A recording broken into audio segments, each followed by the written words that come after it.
السلام علیکم ورحمۃ اللہ وبرکاتہ۔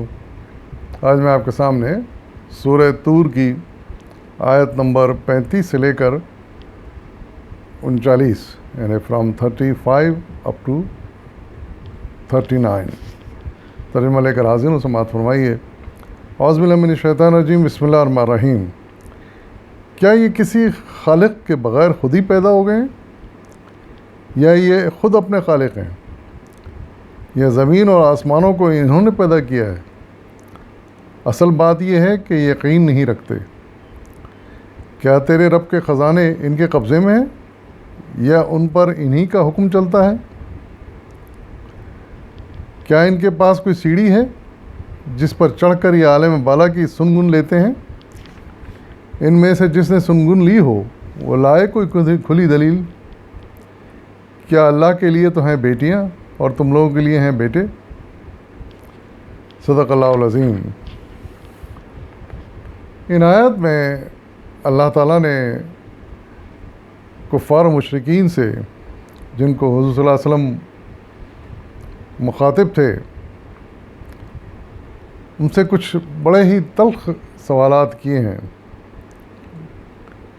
ایسے سوالات جن میں سے کسی ایک کا بھی ان کے پاس کوئی جواب نہیں ہے۔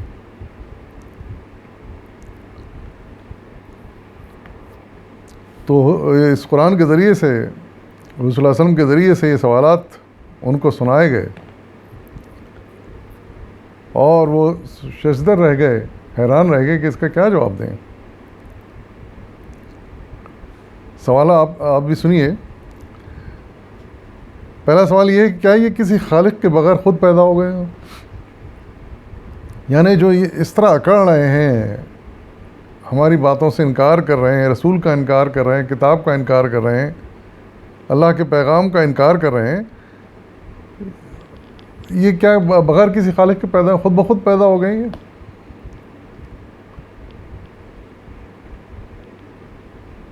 جیسے کوئی چیز سڑ جائے، گل جائے، سب پھپھوند لگ جاتی ہے، ایسے خود بخود کیا ایسے یہ بھی پیدا ہو گئے ہیں؟ دوسرا سوال، یا یہ خود اپنے خالق ہیں؟ یعنی تو پھر کیا یہ ہے کہ انہوں نے اپنے آپ کو خود بنا لیا ہے یا ایک دوسرے کو خود بنا لیا ہے؟ کیا کوئی ایسا طریقہ ہے ان کے پاس؟ تیسرا سوال، یہ زمین اور آسمانوں کو انہوں نے پیدا کیا ہے؟ یہ بھی انتہائی طلب سوال ہے کہ زمین و آسمان کی تخلیق آخر کس نے کی ہے؟ کیا انہوں نے کی ہے؟ اس پوری کائنات کو کیا انہوں نے بنایا ہے؟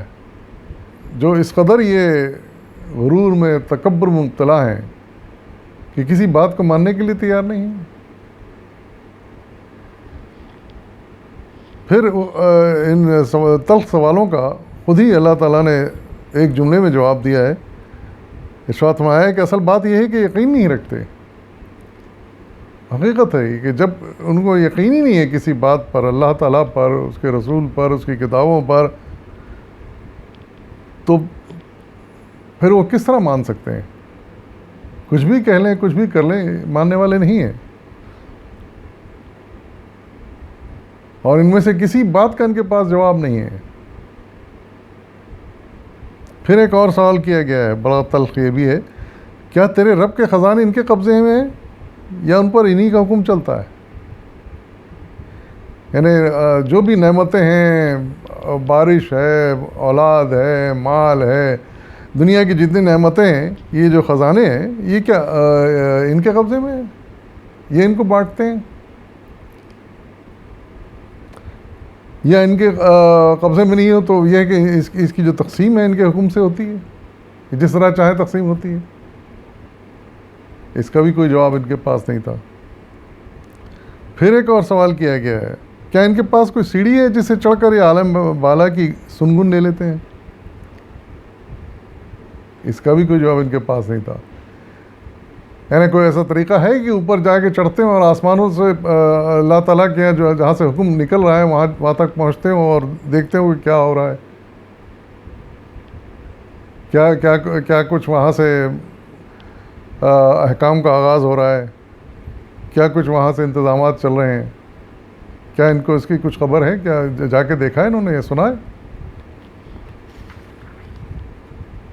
اگر سنا ہے تو پھر بتائیں کیا کیا دیکھا ہے، کیا کیا سنا ہے، اس کی کوئی دلیل پیش کریں۔ اس کا بھی کوئی جواب ان کے پاس نہیں تھا۔ ظاہر ہے کہ وہ کہاں سے جائیں گے، وہ اڑنے آسمانوں پہ اڑنے تک کے تو قابل نہیں تھے، وہ تو اللہ کے یہاں کہاں پہنچ سکتے تھے وہ آسمانوں پہ، جہاں سے سارے احکام